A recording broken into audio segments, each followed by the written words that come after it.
I was about to board a flight for a business trip when I checked the home cameras. Pitch black. I immediately returned home, only to find my trembling husband blocking the locked bedroom door. It was a muggy late afternoon in Chicago. Heavy clouds hanging over the balcony of our Lincoln Park condo. Traffic was bumper to bumper after a long workday. My name is Lauren Davis, 36 years old, working as a content production manager at a media agency. My husband is Vincent Miller, 3 years older, working in commercial furniture sales. Outsiders always praised him for his mild manners and soft-spoken nature. My mother once told me that Vince looked like a kind-hearted man. A man does not need to be a smooth talker as long as he knows how to love his wife. I believed that saying for nearly 10 years.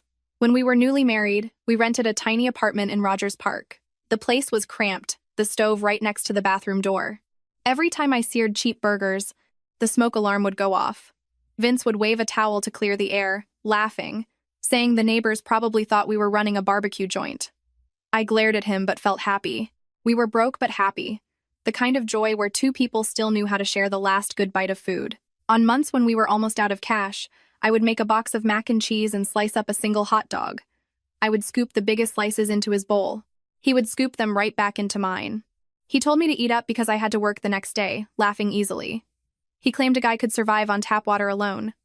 I told him to stop bluffing, but I loved him deeply for it. I used to think that if a poor couple still loved each other, then later, when they got wealthy, nothing could tear them apart. Owning a condo later became our biggest dream. My parents, living in rural Wisconsin, sold a portion of their orchard to gather the down payment for me. My father, David Davis, was a man of few words.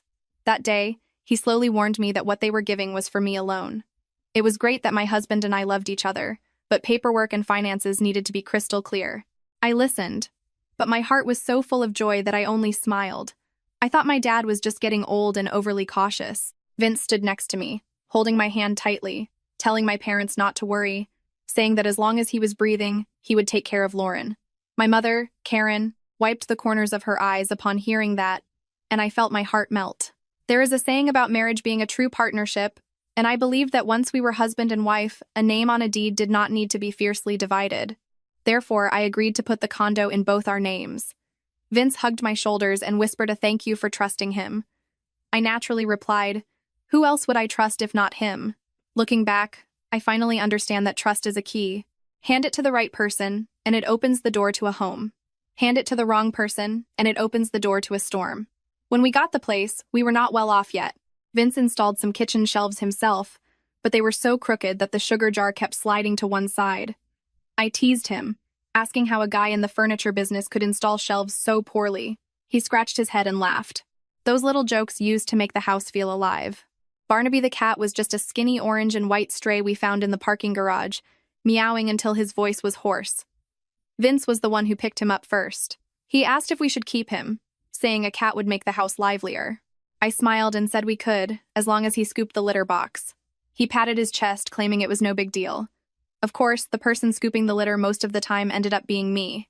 But back then, the condo was filled with the sound of a cat running, a husband opening the door, and the click of the coffee maker. It was enough. My mother-in-law, Barbara Miller, visited for the first time, walked around the place, and smiled. She said a daughter-in-law who knows how to build a home is a blessing. She said she was proud that Vince married me. I politely replied that we were lucky to have the support of both sets of parents. She nodded, then added that a smart woman knows how to keep the house peaceful.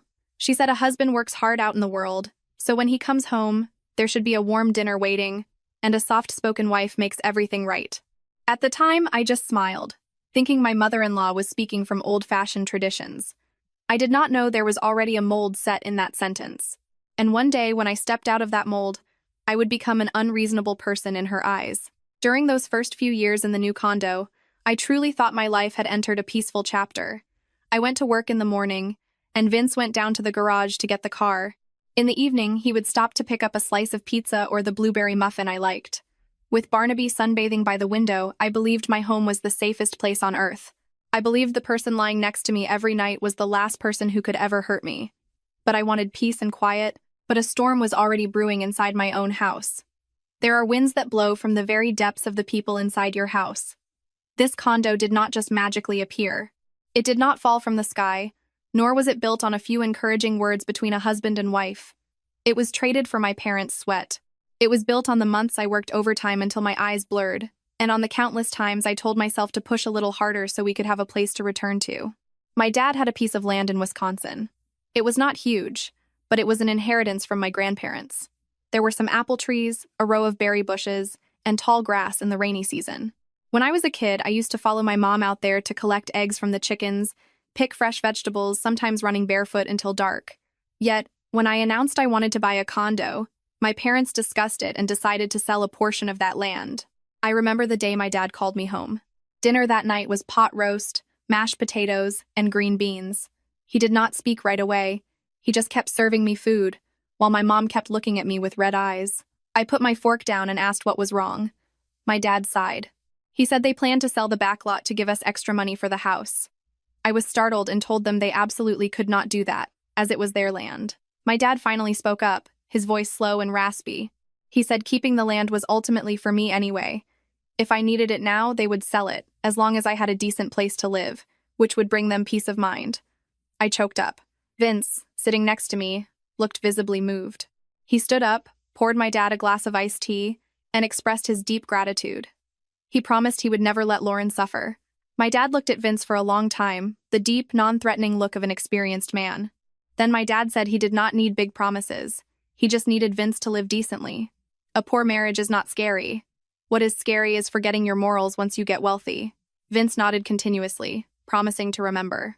My parents wired me $60,000. My hands shook when I saw the bank notification. It was not just money. It was a piece of land, a piece of my parents' lives. I told Vince that my parents gave this to me, but I wanted us to use it for the down payment. The house belonged to both of us. Vince held my hands, eyes tearing up. He said since I trusted him so much, he would never betray me. I believed him. I believed him so much that when the escrow agent asked whose names would be on the deed, I did not hesitate to say both of our names. Vince turned to look at me, his expression showing he had just been handed something massive. He whispered that he would make it up to me, and once his business took off, he would take care of everything.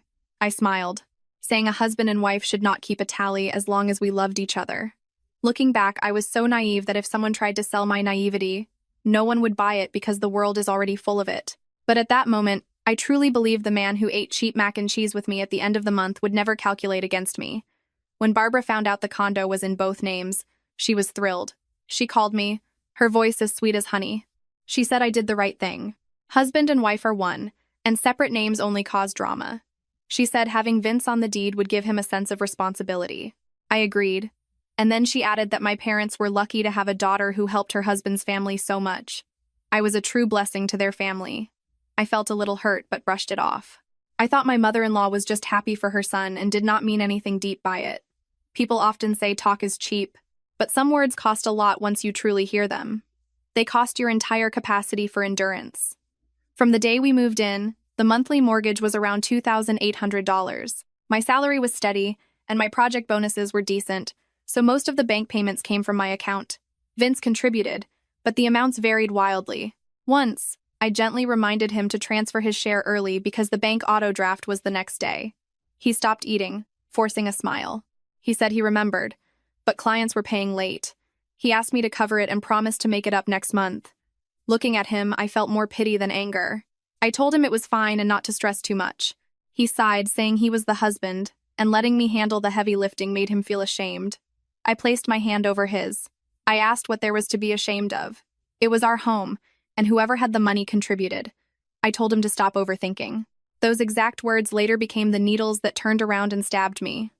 Because I had erased the boundaries so many times with my own hands, allowing others to cross them, all while thinking it was love. It was not just the mortgage.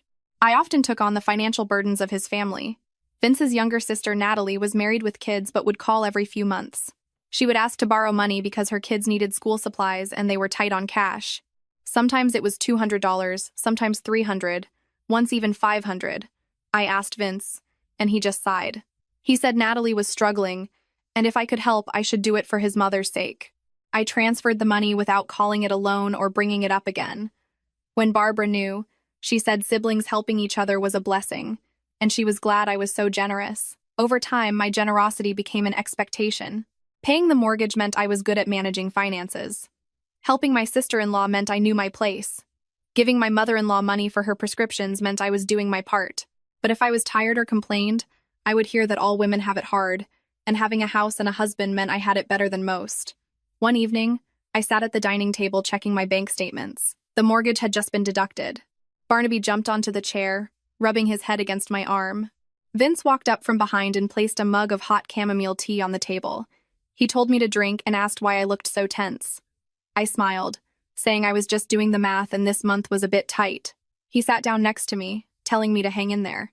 He promised that in a few years, he would get a promotion and take care of me. He asked me to trust him. I looked at our signatures on the closing documents, my heart softening. I told him I still trusted him. That night, I locked the documents safely in a filing cabinet. I thought I was guarding the paperwork of a warm home. I never expected that one day, those very documents would be what I had to grab while fleeing the place I considered safest. After settling into the condo, I thought my life would just go in a straight line. Work in the morning, cook dinner in the evening. On weekends, we would mop the floors, wash the curtains, give Barnaby a bath, and lay together watching TV. A normal life like that might sound boring, but to me, it was a blessing. Then Vince started changing. Initially, it was small things. He came home later, his dress shirt smelling of smoke, even though he rarely smoked before. One night, he walked in at 10 o'clock, looking exhausted, holding a lukewarm cup of coffee. I looked out from the kitchen and asked if he had eaten. I told him there were leftovers in the fridge. He took off his shoes and answered dismissively. He said he ate with clients, telling me to sleep first and not wait up.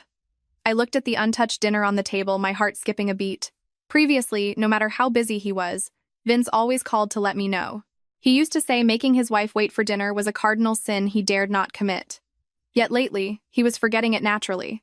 His phone also started being placed face down on the table. While eating, watching TV, or going to the bathroom, his phone followed him like a shadow. I once joked lightly, asking if he was in commercial furniture or working a 911 dispatch, since the phone never left his hand. Vince flinched, then laughed. He said clients were demanding these days, expecting instant replies, and a slight delay could lose a deal. I stopped talking.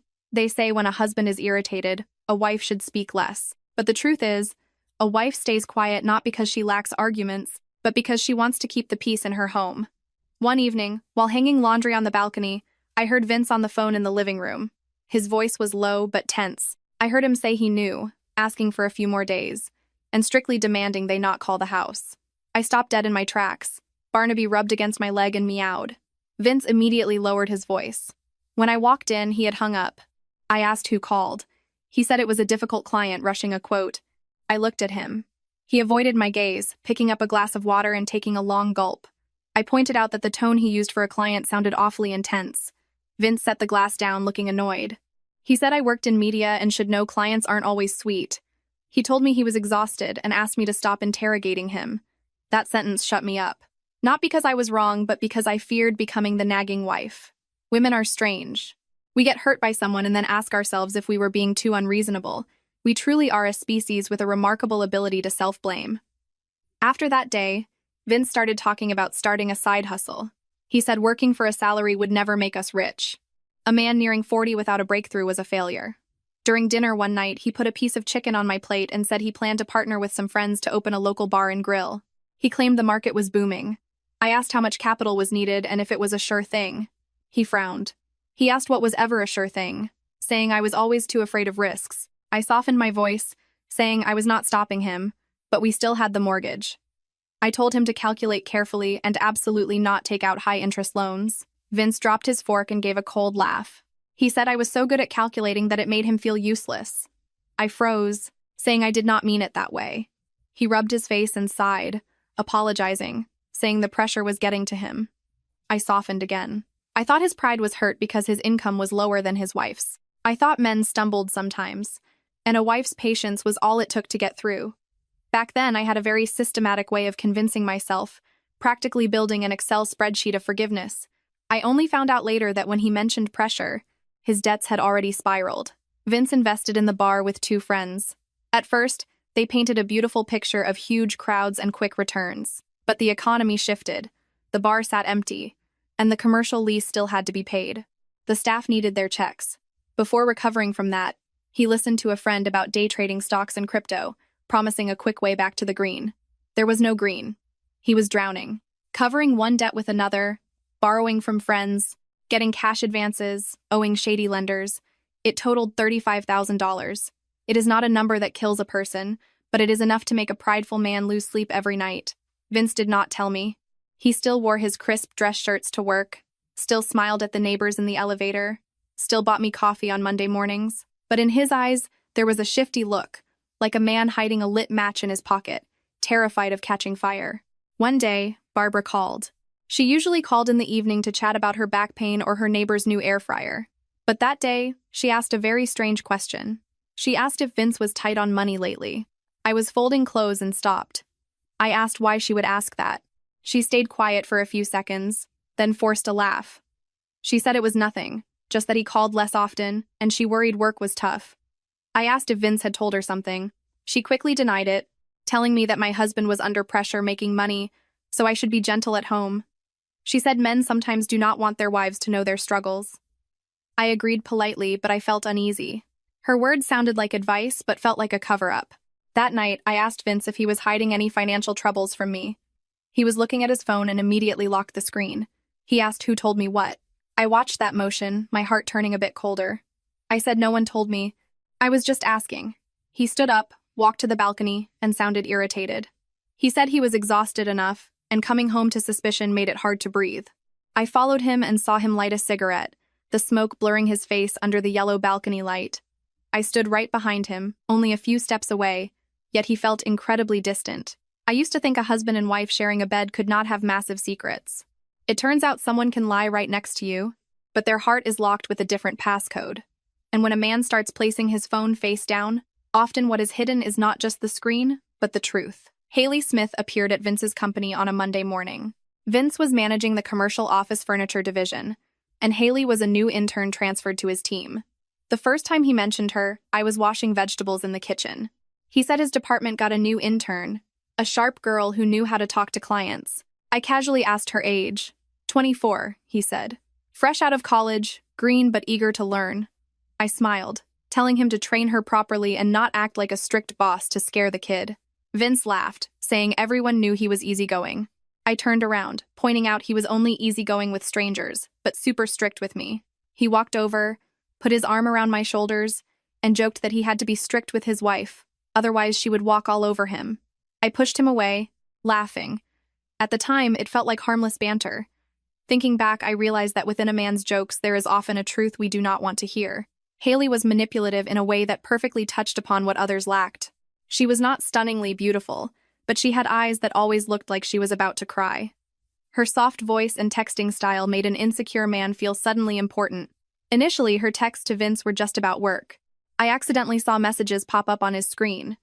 She asked if a quote looked okay, asking him to teach her how to talk to clients because she was afraid of messing up and affecting his reputation. A few days later, the tone shifted. She messaged that she was lucky to have his guidance or she would have quit.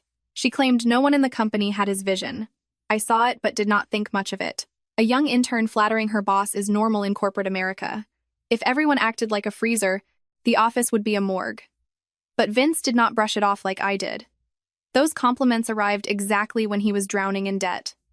At home, I advised him to be careful and avoid loans. Out there, Haley told him he was a genius whose wings were clipped. One night, Vince came home late, smelling faintly of alcohol. I handed him a glass of ginger ale. He sat on the couch, looked at me for a long time, and asked if I ever thought he was a failure. I was surprised. I asked why he would ask that. He demanded an answer. I put the glass down, telling him I never thought that. I just worried he would rush things and stress himself out. Vince gave a cold laugh. He said in my eyes, he always needed to be reminded, to be careful, to calculate, to not borrow, to not take risks. He asked if I knew how small those words made a man feel over time. I stayed silent for a moment, then said I only spoke out of concern for our family. He did not reply. He took his phone into the bathroom for a long time.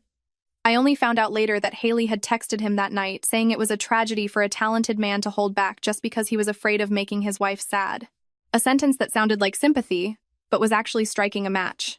Haley told Vince about her family's debts, her sick dad, her mom working retail, and how she had to work early to support herself. She did not say it all at once, but dripped it slowly. One day it was her landlord demanding rent, the next her brother's tuition. then an ex-boyfriend who scammed her. Vince listened and felt sorry for her.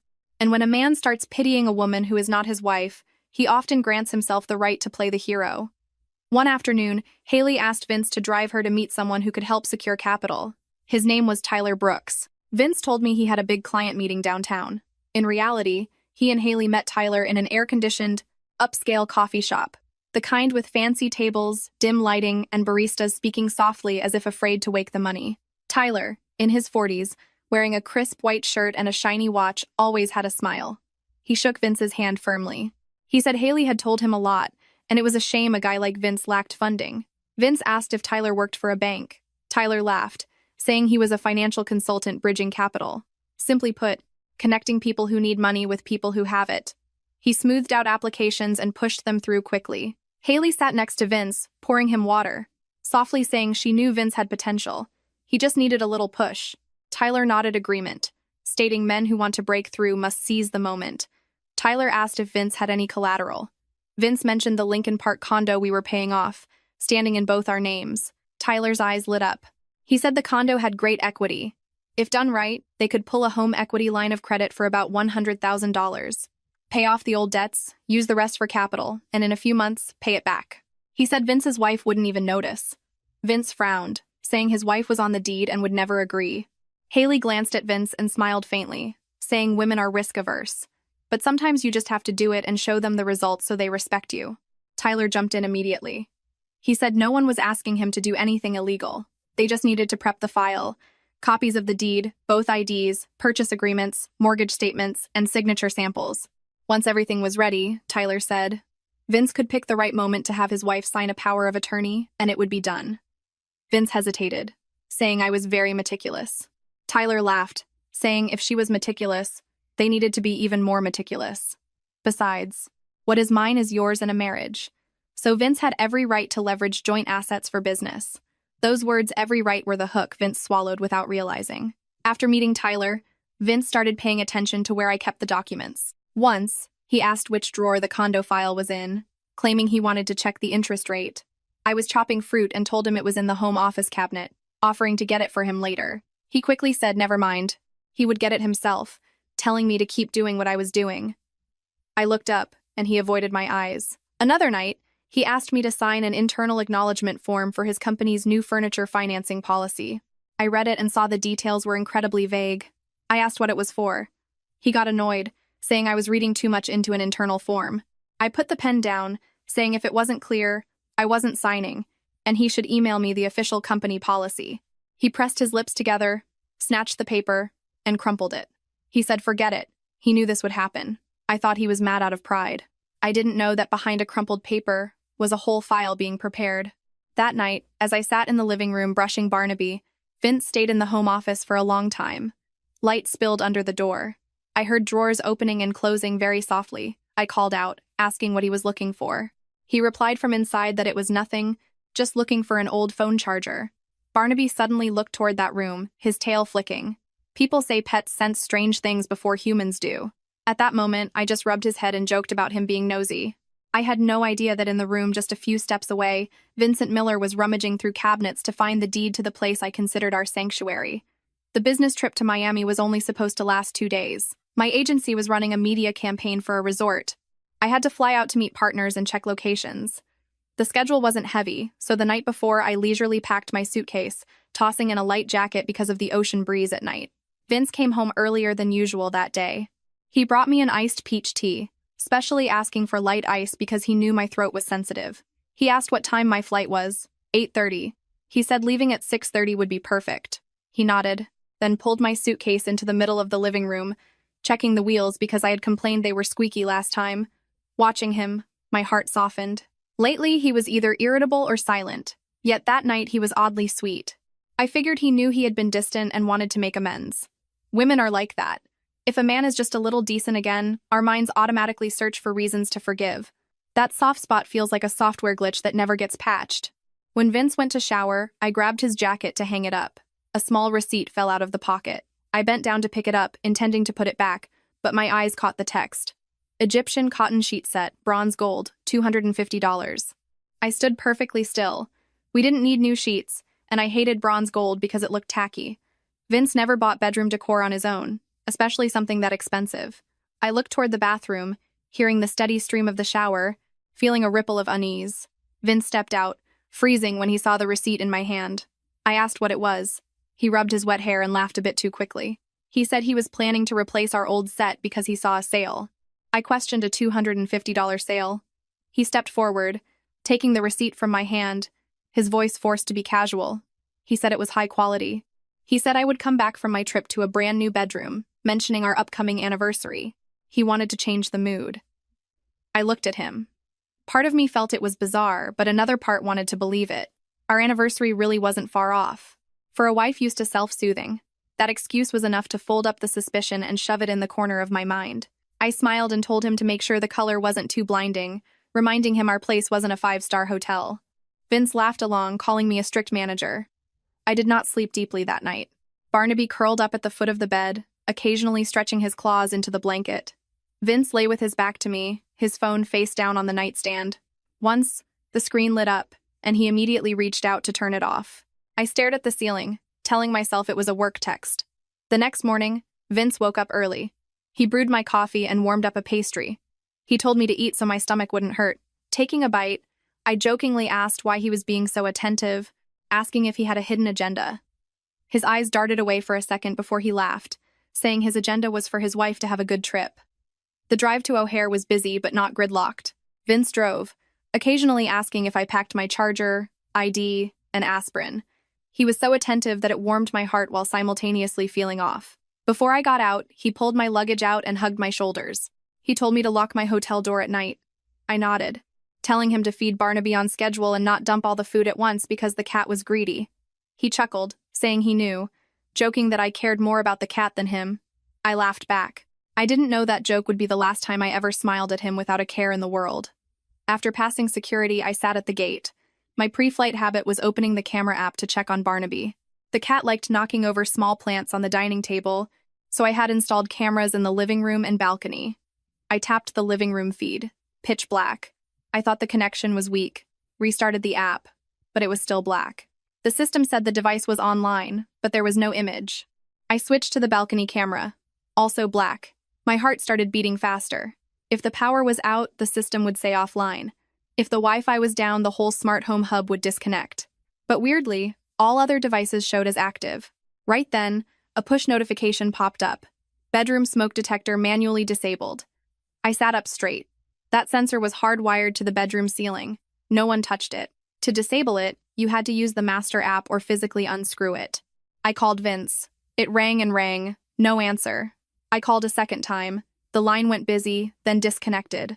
A cold chill ran down my spine. I remembered the sheet set receipt. I remembered Vince's eyes when I saw it. I remembered the phone constantly face down. All these tiny pieces suddenly formed an ugly picture. I took a deep breath and opened Vince's company directory. I called Sarah, the accountant who occasionally emailed invoices to my agency. "Hi, Sarah. It's Lauren, Vince's wife." She sounded cheerful. "Oh, hey, Lauren. What's up? I was thinking of sending some lunch over to Vince's office. Is he around today?" There was a pause on the line. "Oh, Vince took the day off today." My hand gripped the phone tight. "Off?" "Yeah. He texted me this morning saying he was taking you to the doctor and needed the whole day. Are you feeling okay?" I looked out the massive airport windows. Planes were taxiing slowly on the tarmac. People with rolling bags walked past me. The intercom announced a boarding call, completely oblivious to my world crashing. My throat was bone dry. "Oh, right, I just got my schedule mixed up. Thanks, Sarah." I hung up and sat frozen. I was at the airport about to fly to Miami. My husband took the day off, lying that he was taking me to the hospital. The house cameras were blacked out. The bedroom sensor was disabled. The new Egyptian cotton sheets. It wasn't a coincidence anymore. The intercom called my group to board. I stood up, but I didn't walk to the gate. I dragged my suitcase straight to the customer service desk, canceled my flight, and requested to pull my checked bag. The agent looked surprised, asking if I was sure since the flight was leaving soon.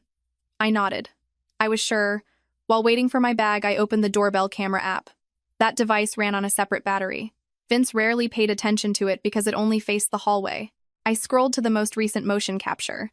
The screen showed a woman in a floral dress, oversized sunglasses, carrying a cream-colored handbag.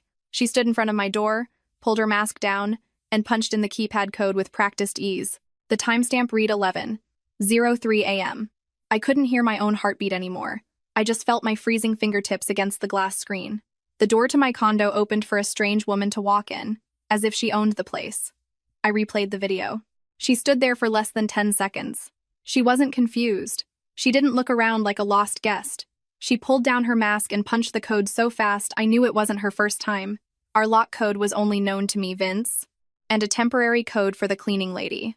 But the cleaner had quit months ago, and I had never seen the woman on the screen before. I zoomed in. Light blue floral dress, huge sunglasses, cream bag, young figure, wavy hair, red nail polish. She walked into my house as casually as if arriving for a scheduled appointment. I sat in the middle of O'Hare, surrounded by rolling wheels, crying kids, and boarding announcements. Everything was loud, but my ears felt stuffed with cotton. I didn't cry. I didn't scream like they do in the movies. I just felt a terrifying emptiness. I took screenshots, downloaded the video, and immediately emailed it to myself. My hands were freezing, but my actions were strangely precise. Perhaps when pushed to the absolute edge, survival instincts take over, because relying on the mercy of a traitor is overly optimistic. I called Allie. "Hello?" she answered, sounding half asleep. I kept my voice low. "Allie, I canceled my flight. I'm heading back to the condo." Dead silence on her end. "What happened?" "I saw a woman go into my house. Vince took the day off, claiming he was taking me to the doctor. The cameras are disabled." Allie was wide awake. "Where are you?" "Airport." Grabbing my bag. "Listen to me," Allie said sharply. "Do not call Vince. Do not text him. When you get there, if you feel unsafe, get out immediately. Turn on your location sharing and send it to me." I swallowed hard. "If I don't call you back soon, come to the condo." Allie cursed under her breath and spoke fast. "Don't try to play the hero alone. We aren't superwomen, even if life forces us into the lead role. Send the location now." I shared my location. Then I dragged my bag to the rideshare pickup. The Chicago air outside was muggy and hot. Traffic was backed up, horns blaring. Standing there in a sea of strangers, I felt like I had just been thrown out of my own life. The Uber driver asked where to. I gave him the Lincoln Park address. I sat in the back, hugging my purse. At every red light, I watched the video again. It got heavier every time. I didn't recognize her, but I recognized the familiarity in her movements. She knew to step slightly left so the camera would recognize her face while she typed. She knew the door stuck a bit because the lock was old. She even bent down to block Barnaby from running into the hall, as if she had seen him before. Just that motion alone stabbed my heart. Barnaby was the stray I rescued from the garage. Yet now, another woman knew to block him in the very house I bought with my parents' money and my paychecks. I called Vince again, not to ask, but to test. It rang, then went to voicemail. The second time, busy signal. I let out a dry laugh. Busy. He was very busy indeed. Busy playing husband to someone else in his wife's bed. I told the driver, "When we get there, please pull straight into the underground garage, level P2. Don't stop at the lobby." He looked in the rearview mirror. "Got a lot of bags? Lobby's easier." "It's fine. Please just use the garage." I didn't want the lobby system to ping the resident app on Vince's phone. If he got a notification, everything would be scrubbed clean before I reached the door. The car turned into the complex. The building loomed ahead, the same one I used to look forward to seeing after work. I could see the small plants on my balcony from below. The condo looked exactly the same. Houses are much better at keeping secrets than people are. I paid the driver and pulled my bag out of the garage. The air was damp and smelled of exhaust. Bob, the security guard, was at his desk and stood up when he saw me. "Hey, Lauren, thought you were out of town for a few days?" I forced a normal face. "Plans changed, Bob. Can you buzz me up the freight elevator?" Bob looked at me for a few seconds. My face must have looked terrible because he didn't press. He just nodded. "Sure thing. You need anything, give me a holler. You look a bit pale today." "I'm fine, thanks." I stood alone in the elevator. The numbers ticked up. 8, 9, 10. Every ding hit my chest like a hammer. I took the spare physical key out of my bag. I usually used my fingerprint, but the biometric lock beeps and sends a push notification. I didn't want to announce my arrival. The hallway was empty. My door was at the end. On the gray welcome mat, there were faint wheel marks from a different suitcase. The door handle smelled faintly of sweet, pungent perfume. I stood still. It was dead silent inside. No TV, no vacuum, no pacing while taking work calls, just a thick silence that made me hear my own breathing. I slid the key in. 1 turn, 2 turns. The door clicked open silently. Barnaby didn't run out to greet me. That chilled me more than anything. I pulled my bag inside and shut the door without a sound. Vince's loafers were kicked off haphazardly. Next to them was a pair of delicate, beige high heels. On the console table, those oversized sunglasses sat right next to Vince's car keys. The AC hummed from the bedroom. The living room curtains were drawn tight despite it being noon. The living room camera's power cord dangled, unplugged from the wall. The balcony camera was turned to face the brick wall, like an eye forced to look away. I left my suitcase against the wall, took my old backup phone from my purse, and hit record on the video app. I wasn't being brave. My fingertips were completely numb from fear. But I knew if I just cried today, I might have nothing left but tears tomorrow. I walked toward the bedroom step by step. The door was ajar. Inside, there was a faint rustling, like someone hastily pulling up a blanket. Then Vince's voice, low and panicked. "Who's there?" I pushed the door open. Vince stood paralyzed next to the bed. He had thrown on a t-shirt, the collar folded inward. His hair was a mess, his face ghost white. He looked at me like he was seeing a demon. "Lauren, why are you home?" I looked at him, then at the room behind him. The women's perfume was choking. On my marital bed, the brand new bronze gold sheets were a wrinkled mess under the warm lamps. I didn't answer. I took one step into the room. Vince immediately blocked my path. "Wait, let me explain. The room's a mess. Go outside, I'll explain." I looked at his trembling hand resting on the closet door and spoke clearly. "Move." Vince stood in my way, arms spread as if shielding that closet door would erase reality. He was sweating so much I could see beads on his temples. "Lauren, please calm down, let me talk." I stared at him. The man who used to peel fruit for me under the living room light, who promised my parents he'd care for me forever. Now standing here in a half-worn shirt, I didn't scream. I didn't cry. Maybe when the pain is too massive, it freezes you before you can shatter. I lowered my voice. "Get out of my way." Vince swallowed hard. "It's nothing. You're misunderstanding. I invited someone over to discuss work. The room is messy. I didn't want you to see." I looked at the floor. One beige high heel lay tipped over by the bed. The other was kicked near the curtains. On my vanity was a light cream cardigan. Next to a glass of water on his nightstand was a distinct red lipstick stain. I let out a very soft, dry laugh. I didn't even recognize my own voice. "Discussing work on our bed?" Vince flinched. He reached out to grab my wrist. Not aggressively, but desperately. "Don't make a scene. If the neighbors hear, it'll be humiliating." I stared at his hand on my skin. The hand that used to carry my groceries, put cold towels on my forehead when I had a fever, and signed the closing papers with me. The same hand was now dragging me away to cover up filth in my own bedroom. I yanked my arm back. "Humiliating? You bring another woman into our house, onto our bed, and you're worried about being humiliated?" Vince lowered his voice to a beg. "I messed up. I know I messed up. But just overlook this one time. It's not what you think." I stepped past him. The cloying, sweet perfume tried to mask the familiar scent of the room. The bronze sheets. The receipt last night wasn't an anniversary prep. It was a stage he set for someone else. In that moment, I felt deeply ashamed. Ashamed not just because he cheated, but because I saw the receipt and convinced myself he was trying to make me happy. Love truly makes you blind, but waking up makes you realize you were the only one wearing the blindfold. I walked around the bed. Vince trailed me, pleading. "Lauren, stop recording. Put the phone down. I'm begging you." I ignored him, my backup phone still rolling. I panned over the sheets, the cardigan, the heels, the lipstick-stained glass, and paused on the unplugged security camera. Suddenly, a tiny sound came from the closet, like someone holding their breath but bumping their knee against the wood. I turned my head. Vince immediately jumped in front of the closet. "There's nothing in there." I looked him dead in the eye. "Then what are you afraid of?" he stammered. I just don't want you to make things worse." I stepped forward. Vince put his hand out to block me, but this time I shoved it away hard. Not a punch, just a shove forceful enough to let him know I was no longer the wife who would stand still and listen to his lies. I grabbed the closet handle. For a fraction of a second, I hoped I was wrong. I hoped it was just stuffed blankets. I hoped everything since the airport was a sick joke. But life isn't that kind. I yanked the door open. Haley Smith was curled up among Vince's dress shirts, clutching her cream handbag to her chest. Her hair was a mess, her face pale white. Her floral dress was yanked sideways, the straps falling off her shoulder. The sunglasses I saw on camera were by her feet. She looked at me, lips trembling. "Lauren." I didn't respond immediately. I looked at her closely. Pretty, in a way that knew she was young.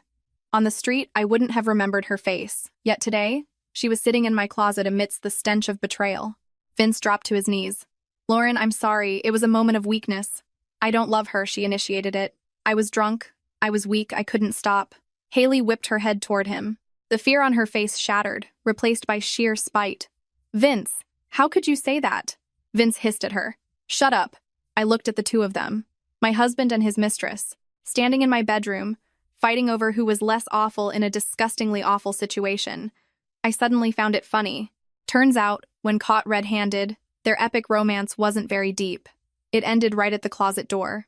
Haley stepped out, trying to adjust her dress. She bent down to pick up her shoes, but was shaking so much she dropped one. I said, "Put your clothes on properly. I'm not going to hit you." She froze and looked up at me. She was probably expecting a screaming match, waiting to play the victim. I didn't give her that satisfaction. Vince was still on his knees, hugging my legs. Forgive me this once.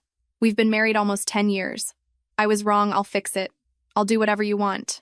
I looked down at him. Fix it how? Wash the sheets and pretend nobody laid on them? He choked up. Haley had regained some composure. She put on her cardigan, fixed her hair, and gave a cold smirk. Lauren, you should honestly look at yourself. Vince has been suffocating with you for a long time. Everything in this house runs on your rules. From the dish towels to the bank accounts. No man can survive living like an employee under his wife. I turned to her, my voice eerily calm. Are you done talking? Haley pressed her lips together. I held my phone up, getting her face clearly in frame. You are standing in my bedroom, next to my husband, after using a passcode to enter my home. If you want to talk, speak clearly. Name, job title, company, state it all. Haley turned pale and looked away. Stop recording me. I'm leaving. You walked into the frame yourself. Vince jumped up, trying to snatch the phone. I stepped back and glared at him. Touch me again. I dare you. Maybe the look in my eyes made him freeze. He didn't step forward. The room was silent except for the AC. It felt as cold as if no marital warmth had ever existed there. I kept recording. The closet, the shoes, the sheets, the unplugged cables. Every image going into my phone felt like a knife carving into my memory.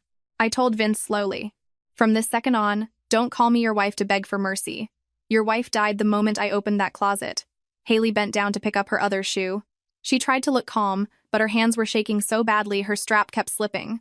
Vince stood by the bed, looking at me, then at the phone as if hoping my stopping the recording would magically erase his sins.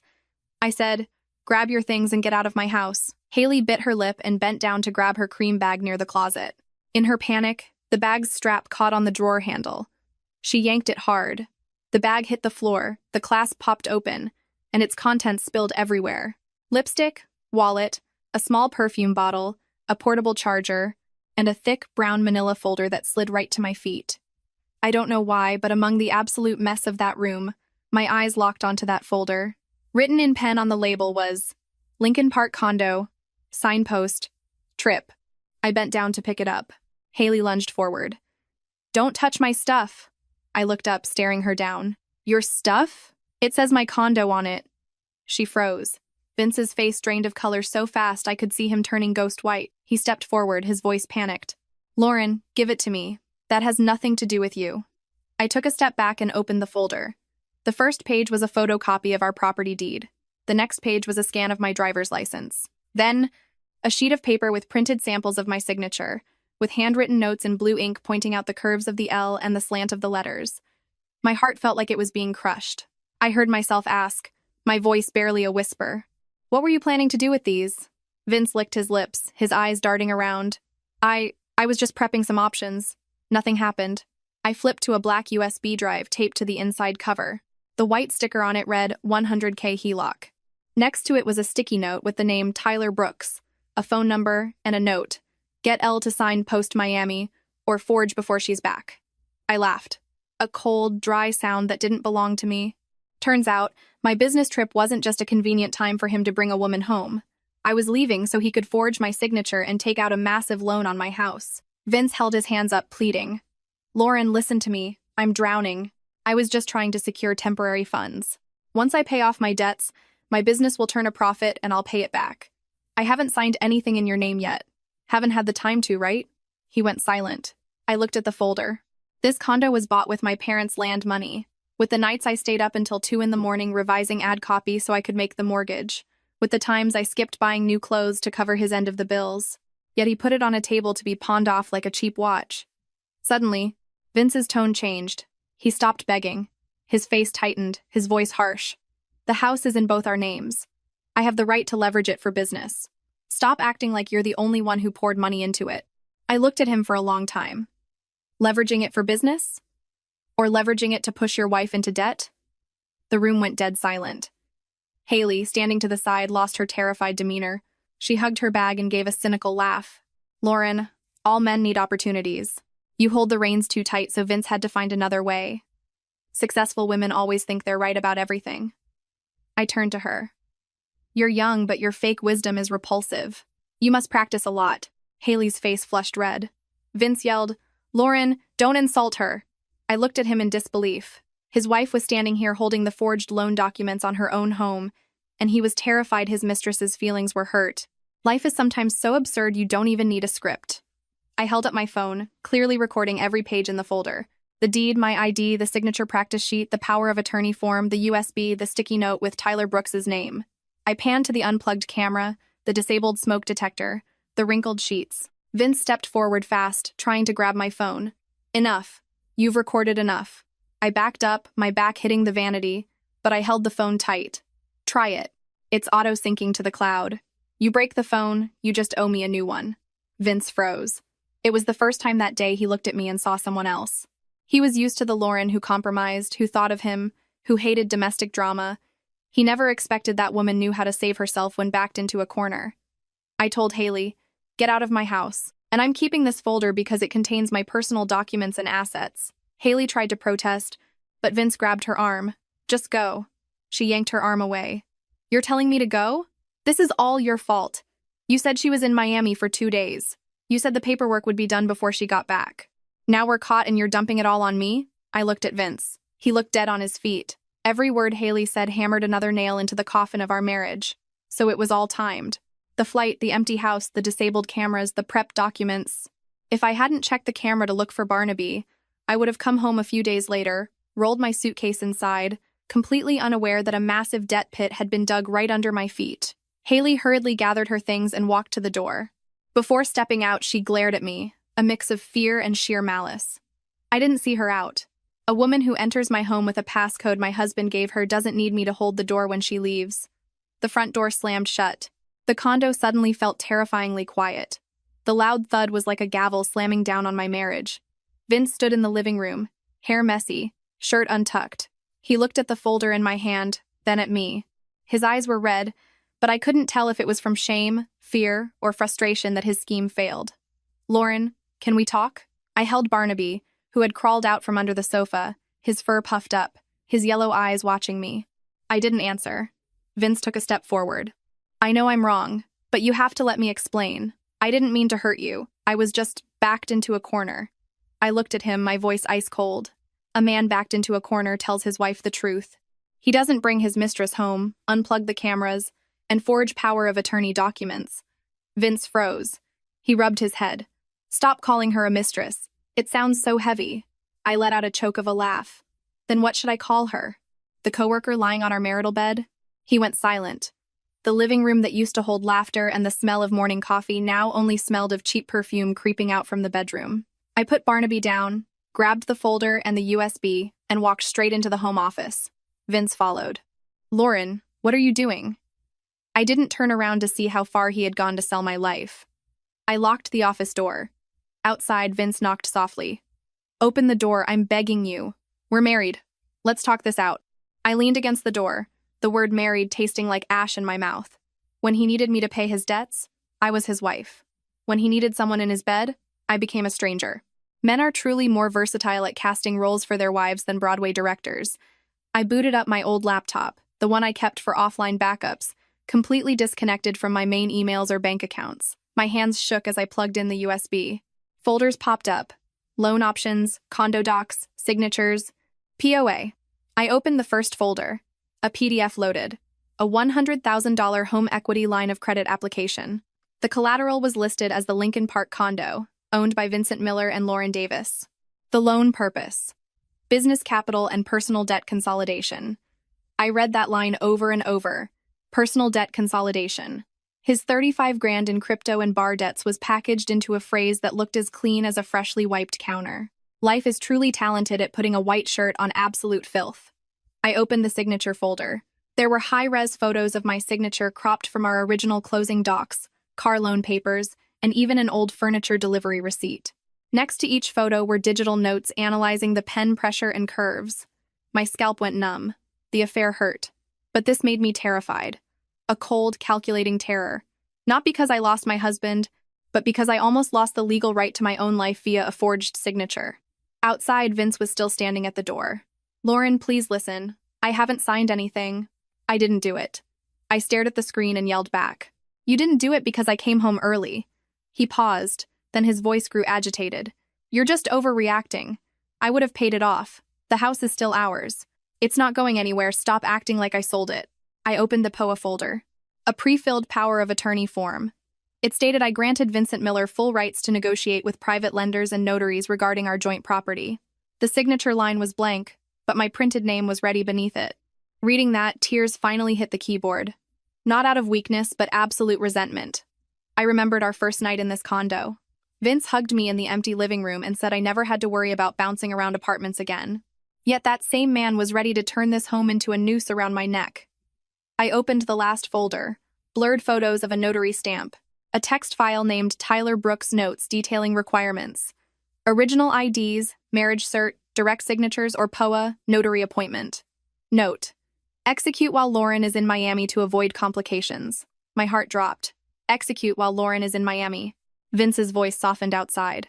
"Lauren, I was terrified you'd lose respect for me. I owe $35,000. I didn't know where to turn. Haley just introduced me to a guy who could help. I was stupid, I was wrong, but I wanted to save our house." I wiped my tears. Save our house by mortgaging it behind my back? What were you going to tell me afterward? He didn't answer. I opened my banking app on my phone and checked our joint account. Unfamiliar transactions glared at me. A designer bag, $1,200. Sephora, $400. A boutique hotel downtown, $600. The sheet set, $250. Taxis, dinners, totaling over $12,500. Looking at that number, a dull ache spread through my chest. Not because of the money. I had given his sister hundreds without blinking. I had paid for his mother's meds without writing it down. But every cent drained from our joint account to buy gifts for the woman in my bedroom wasn't money anymore. It was a slap in the face. Vince spoke again, losing patience. "You're making a mountain out of a molehill. Women always want to blow things out of proportion." I closed my eyes. That sentence severed the absolute last thread of pity I had for him. My mom used to say once trust is broken, it's shattered forever. I used to think it was a cliché. Sitting in front of a screen filled with my own forged life, I realized the old folks didn't just talk to hear their own voices. Broken trust, no matter how you glue it back together, never holds water again. Near dawn, I shut down the laptop. I copied the USB and my backup drive, took photos of every file with my phone, and put the USB in a Ziploc bag. The living room was quiet. Vince was probably exhausted or busy brainstorming a new lie. I opened the filing cabinet. For the first time in nearly a decade of living together, I separated the condo deed, my mortgage documents, my personal savings info, my passport, my social security card, and important statements. I shoved them into a canvas tote. The sky outside was still dark. The city hadn't woken up, but inside me, a completely different woman opened her eyes. The next morning, I didn't wake Vince. He was asleep on the sofa, one arm over his forehead, phone face down on his chest. Seeing him look so exhausted for a split second, I felt a pang of sorrow. 10 years of marriage doesn't just evaporate overnight. But then my eyes caught the bedroom door, still slightly open. The bronze gold sheets lay there wrinkled, a stain that hadn't been washed out. My heart went cold again. I walked quietly back into the office. The canvas bag was full, but I double-checked everything. Deed, closing docs, mortgage paperwork, passports, insurance papers, the external hard drive, the USB, and all file copies. I grabbed a few old notebooks where I tracked my monthly mortgage transfers. I used to track them just for budgeting.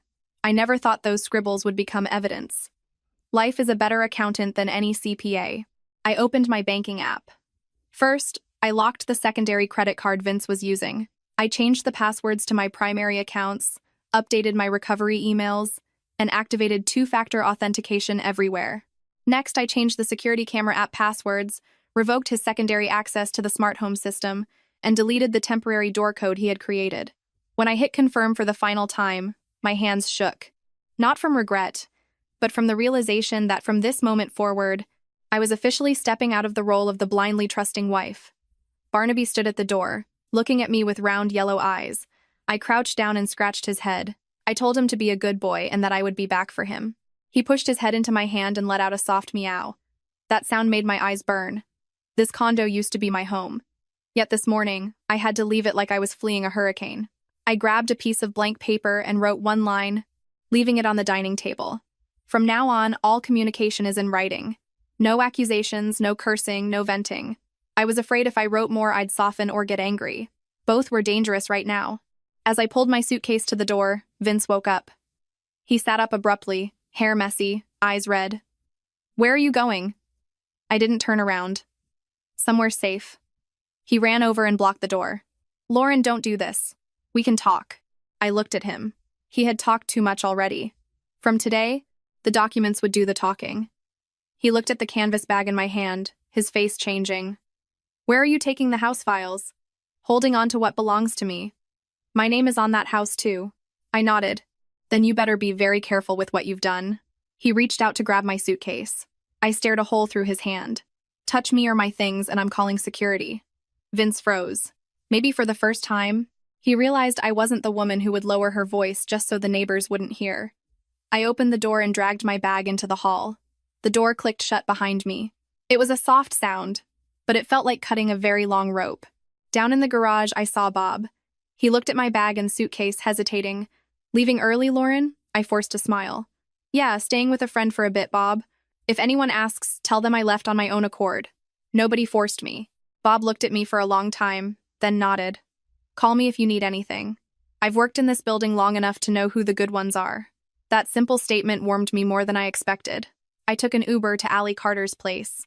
When she opened the door, she took one look at my face and pulled me inside. She didn't ask if I was sure, didn't tell me to think it over, didn't sigh like an outsider offering useless advice. She just said, "Give me the files, wash your face. If you collapse now, they win." I burst into tears right in her living room. I cried like someone who had been choking all night and finally took a breath. Allie let me cry, then pushed a box of tissues in front of me. "Cry all you want, but when you're done, wake up. You didn't just get cheated on. You almost got branded with a massive debt." I handed her the folder and the USB. Allie read through the pages, her face darkening. "My God, they weren't just sneaking around. They were paving the road to steal your assets." I sat there holding a glass of water, my body freezing, my throat bitter. Allie booted up her computer and created a secure folder. She backed up the doorbell footage, the bedroom video, the photos of the unplugged cameras and disabled sensors. She copied the USB files and the joint account statements. She saved them to my drive, her drive, and uploaded them to a secure cloud account. I asked, "Should I post this online? Expose him?" Allie looked at me like I was about to jump off a bridge. "No, I get that you're furious, but if you post it, they'll twist it into a defamation suit. If you want to win, don't fight a 5-minute anger battle that costs you 5 years." I stayed quiet. It hurt, but she was right. My phone started vibrating nonstop. Vince calling, then Barbara calling, then a text from Natalie. "What are you doing?" Vince is freaking out and the whole family is in an uproar. I muted notifications and placed the phone face down. Allie nodded. "Good. No arguing today. They have louder mouths, but they don't have cleaner hands." I sat in silence for a long time. In my head flashed the image of Vince from our broke years, sitting on our cheap apartment floor, carefully splitting the last piece of burger with me. That man used to be real. Because he was real, the pain now cut so deep. I whispered, "I miss the old him, Allie." Allie sighed, her voice softening. "Miss him if you have to. But don't let missing the ghost of who he was allow the man he is today to destroy you." She handed me a mug of hot tea. "Drink. This afternoon, I'm taking you to see Marcus, a real divorce and asset attorney. This isn't a problem we solve with tears." I held the mug with both hands, the warmth slowly seeping into my palms. Outside Allie's window, the sun was high. The city was loud, oblivious to the fact that someone had just lost their home from the inside out. But at least, for the first time since that long night, I wasn't sitting alone in a room full of lies. That afternoon, Allie drove me to a law firm tucked away on a quiet street in the West Loop. The sign wasn't huge, The waiting room wasn't flashy or intimidating, but everything was immaculate and organized. I liked that. After a night where my home turned into a theater of deceit, I desperately needed a place where things were exactly where they belonged. Attorney Marcus Quinn walked out to greet us. He was in his 40s, tall, wearing thin-rimmed glasses with a slow, steady voice. "Miss Davis, have a seat. You don't need to navigate the emotions right now. Just walk me through the timeline." That sentence calmed me down. Allie placed the folder on the desk. "Marcus, my friend was cheated on, which is bad enough. But this folder has deed copies, signature practice sheets, and power of attorney drafts. I don't think this is simple." Marcus didn't rush to conclusions. He put on thin gloves and pulled everything out. The deed photocopy, my ID, the unsigned POA, the USB, the photos of the disabled sensors, the doorbell video, the bedroom video. Watching him review the evidence made my chest tight. Every item on that desk was a thorn. The clearer it was laid out, the more I realized my marriage hadn't collapsed in a minute. It had been rotting from the inside. I just refused to look. Marcus asked, "What time did the living room camera go offline?" I noticed it when I was at O'Hare. The app showed it online, but the screen was black. The smoke detector was manually disabled after that. The door code notifications? My husband. We had a guest code for a cleaner, but she quit, and I deleted it after the holidays. He took notes, then asked, "The woman in the video entered smoothly?" I swallowed hard, like she lived there. Allie sat next to me, resting a hand on my shoulder. That touch kept me from collapsing. Marcus opened the USB files on a standalone laptop. He read for a long time, occasionally stopping to jot something down. When he saw the signature practice folder, his face hardened. "Miss Davis, I'll be blunt. This isn't just a standard infidelity case anymore." I looked at him. What could they have done to me? Currently, based on what you've provided, the loan file was incomplete and there's no sign of disbursement. That's your saving grace. But gathering your personal ID, practicing your signature, and drafting a POA for a jointly owned asset is incredibly dangerous. My throat felt like sandpaper. What if I actually got on that flight to Miami? Marcus looked at me. He wasn't trying to scare me, but he wasn't sugarcoating it either. They might have tried to pressure you into signing when you got back. Or they could have used these documents to secure a hard money loan from a private lender to force your hand later. We don't have enough to prove criminal forgery yet, since the act wasn't completed, but we have enough to lock down your assets immediately. I nodded. The words "lockdown" felt like stakes being driven into the ground against a flood. Marcus pulled out a form. Step 1. You send a formal notice to the bank holding your current mortgage. The notice states you refuse any secondary loans, HELOCs, refinancing, or changes to the deed without your physical, in-person presence and verification. No phone verifications, no representatives, no POAs. Allie chimed in. Will the bank actually honor that? Yes. It's a fraud alert protocol. We can't accuse anyone criminally without grounds, but we can lock the front door. You don't wait for a fire to buy an extinguisher. Unfortunately, a lot of people like to save money right when it's most dangerous. For the first time all day, I let out a weak laugh. Not out of joy, but because the bitter analogy fit so perfectly. Marcus continued. Step 2. Gather proof of the down payment. The wire transfers from your parents, any emails, any written agreements from them if you have them. Step 3. Do not meet your husband alone. Do not sign anything, not even a marital reconciliation agreement. I asked, what if my mother-in-law calls or shows up causing a scene? Marcus put his pen down. You can be polite, but do not sacrifice your financial survival on the altar of family obedience. Adults can offer advice, but no one has the right to force you to sign away your safety. That made me think of Barbara. She had called several times since morning. I hadn't answered. As if on cue. My phone lit up on the desk. Mother-in-law. Allie looked at me. Speakerphone, record it. I started a voice memo and answered. Hello, Barbara. Barbara's voice barked through the speaker, skipping any pleasantries. Lauren, what are you doing? When a couple has issues, they keep it behind closed doors. Why did you freeze Vince's cards and run off with the house papers? Do you want to humiliate my son in front of everyone? You women make a few bucks today and think you run the world. I closed my eyes for a second, then replied calmly. I didn't want to make this a big deal, Barbara, but I have to secure the documents regarding my assets and my identity. She scoffed. Secure what? The house is in both names. He's your husband. He needed to leverage it for his business, and you should be supporting him. Women who hoard the money and the papers drive their husbands away. I looked at Marcus. He gestured for me to stay calm. I said, So you knew Vince was planning to use the condo documents to take out a loan, Barbara? The line went dead quiet for a split second. Very brief, but enough. She spoke faster. He was just trying to secure some temporary capital. The house is marital property. Why are you overreacting over your husband using it a little? A smart wife knows how to lift her husband up when he's struggling. I felt my heart drop into my stomach. So she knew. She might not have known about Haley hiding in the closet, or the USB, or my forged signatures, but she knew her son was trying to mortgage the condo. And instead of asking if I agreed, she assumed my consent was irrelevant. I spoke slowly. Barbara, I have always respected you. But from today forward, anything involving assets, documents, or sketchy loans will be handled through my lawyer. She raised her voice. Are you threatening me? I am his mother. I have a say. You can have a say, but I won't sign anything, hand over any documents, or accept any debt that I didn't personally agree to. She paused, then her voice went ice cold. You make some money so you look down on your husband and his family. You'll see. A divorced woman doesn't have a happy ending, I answered softly. I'm not leaving my marriage for a happy ending. I'm leaving so I can survive. I hung up. The room was quiet. Allie let out a long breath. Did you hear that? The truth is out. Marcus saved the recording to the evidence file. Miss Davis, from now on, no more arguing on the phone. If anyone calls, you say one thing. All communications must be in writing or through my attorney. I nodded, my hands still shaking, but my resolve hardening. This morning, I left my house out of fear. This afternoon, after that call, I realized I wasn't just leaving a cheating husband. I was stepping out of an entire toxic system. A system that called my sacrifice an obligation, my assets communal, and my silence knowing my place. I took the pen Marcus offered and signed the fraud alert for the bank. This time, my signature wasn't being forged on a shady loan.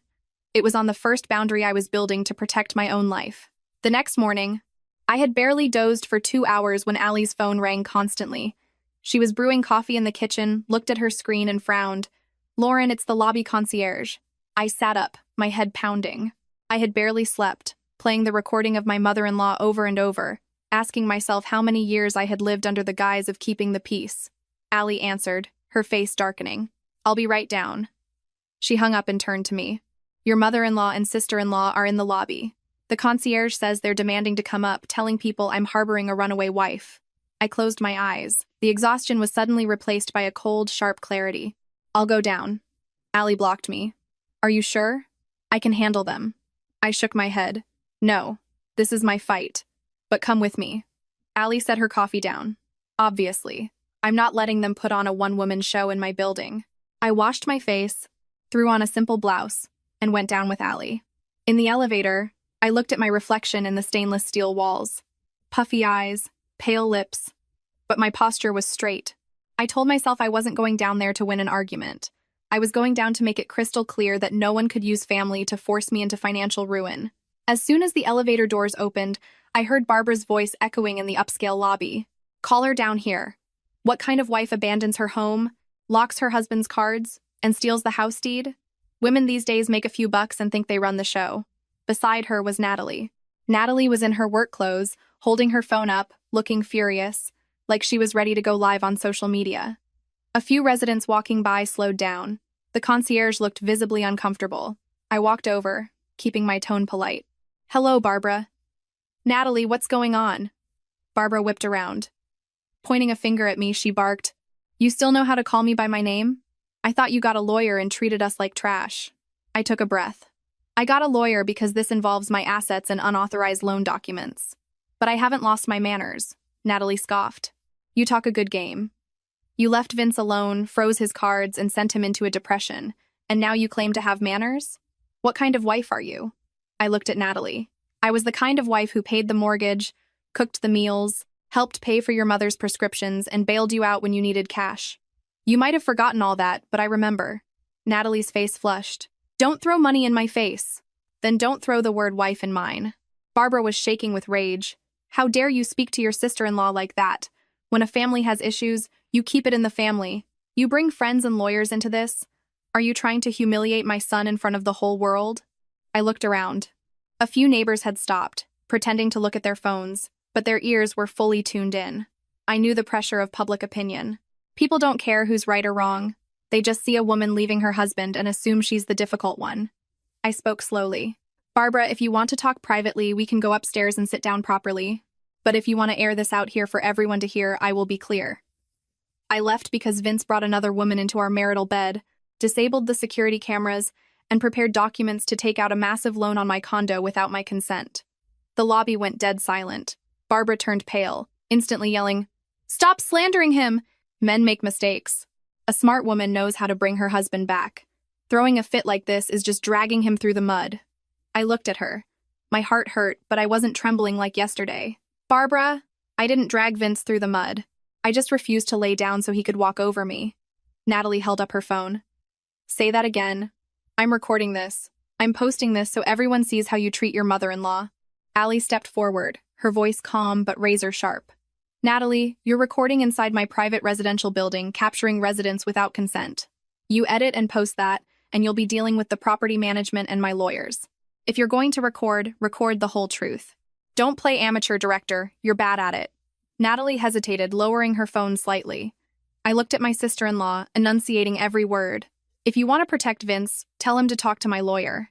But if you keep recording, making up lies, or claiming I stole the house, I will hand every piece of evidence over to the authorities."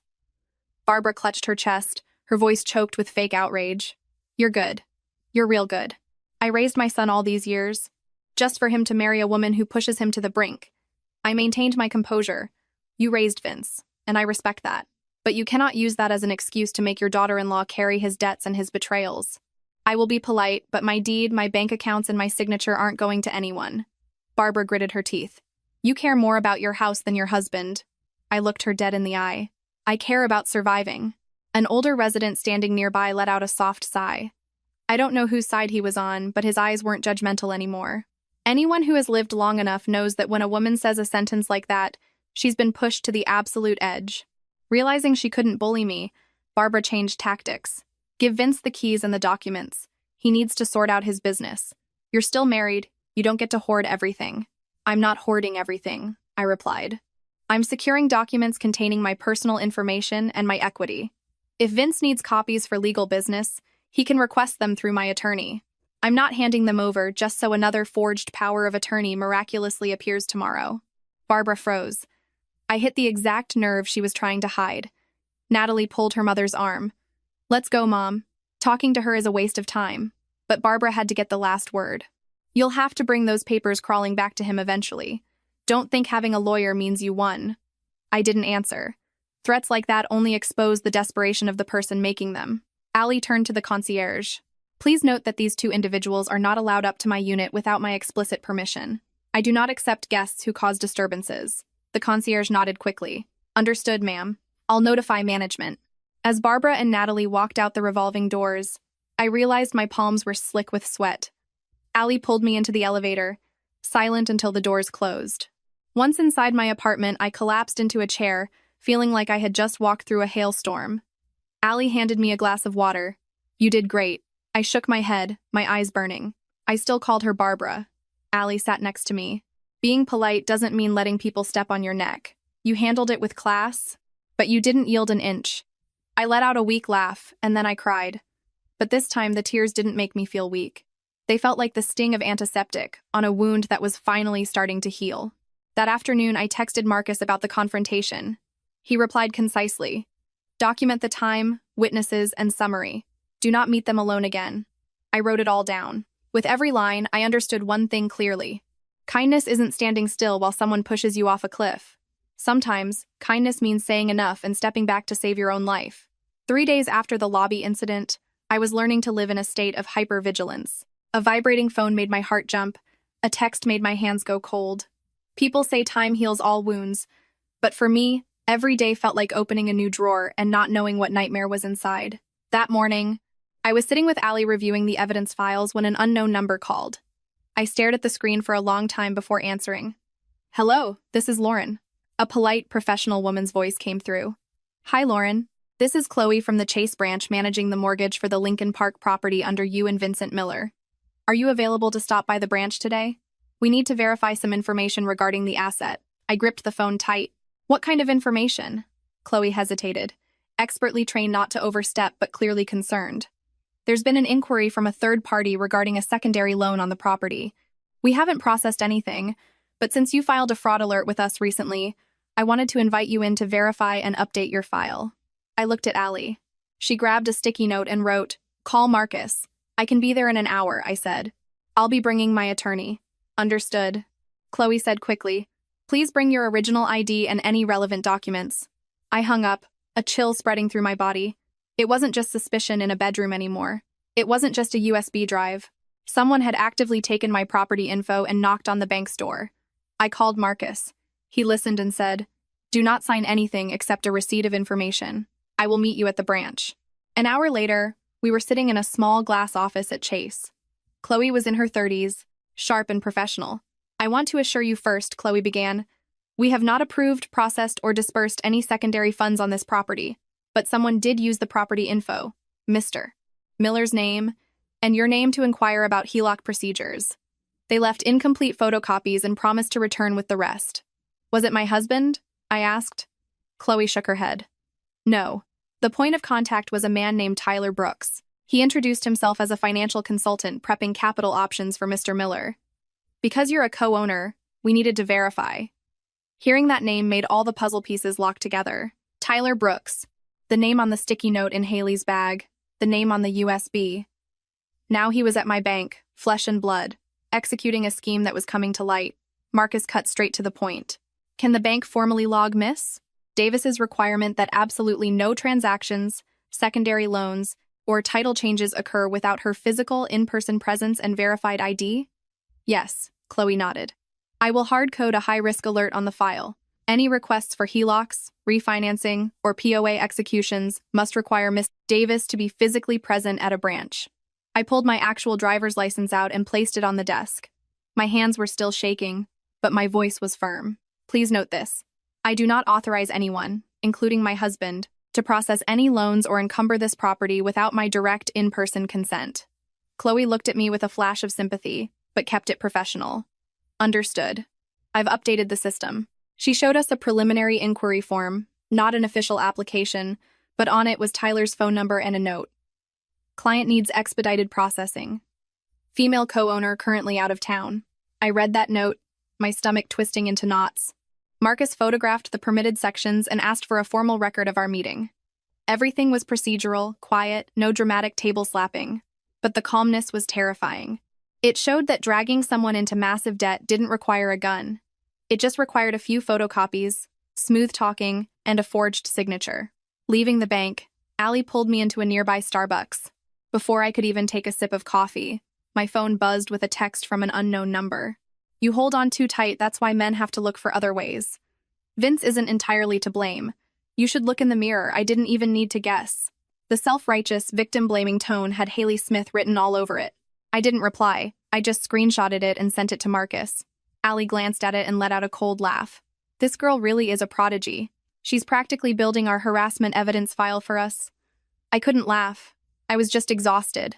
But unlike a few days ago, this exhaustion didn't make me want to collapse. It made me want to plant my feet firmly on the ground. Marcus called me later. I ran a background check. Tyler Brooks has been flagged in a few consumer complaints regarding shady private lending and predatory loan brokering.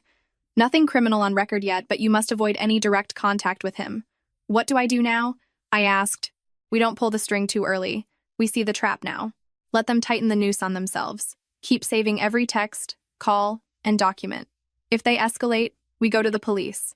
I watched the traffic out the window. The city was still bustling, still fine. People were rushing to get coffee, waiting at red lights, carrying groceries. The world outside was brutally normal, while I had just confirmed my own husband tried to appraise my future like a pawnshop item. That night I opened the files again. Vince, Haley, Tyler. They were separate pieces, but connected they formed a straight line. A prideful man drowning in debt, a mistress pouring gas on the fire, a broker turning a family home into bait.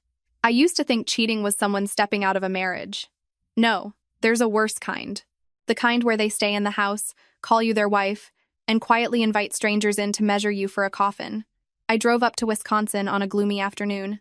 The car passed familiar county roads, flanked by harvested cornfields, the stalks golden against the damp earth. The closer I got to my parents' farm, the heavier my heart felt. People say when kids grow up, they hide their pain from their parents not out of distrust, but because they don't want to see old eyes turn red.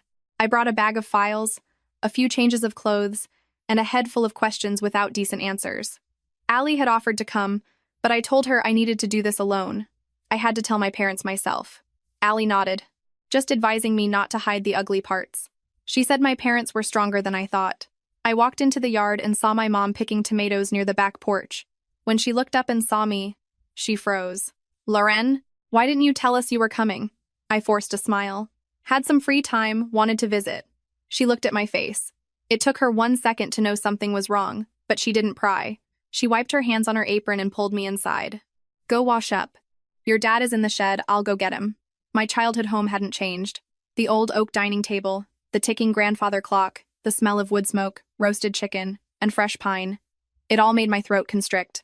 In Chicago, I had eaten at fancy restaurants with beautiful lighting and plush booths, talking about campaigns and contracts. But nothing made me feel as protected as this old, creaky house. My dad, David, walked in from the shed. His shoulders were a bit more stooped than the last time I saw him. Seeing me, he didn't ask much.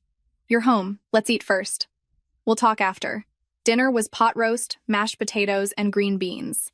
Simple country food, yet looking at the plates, I almost broke down. Mom put a slice of roast on my plate. "Eat up, sweetie, you look so pale." I held my fork, my hands trembling slightly. Dad noticed, but stayed silent. He was always like that, so quiet that some thought he was stern. But everyone in this family knew the quieter he was, the closer he was listening. After a few bites, I put my fork down. "Mom, Dad, Vince and I are having major problems."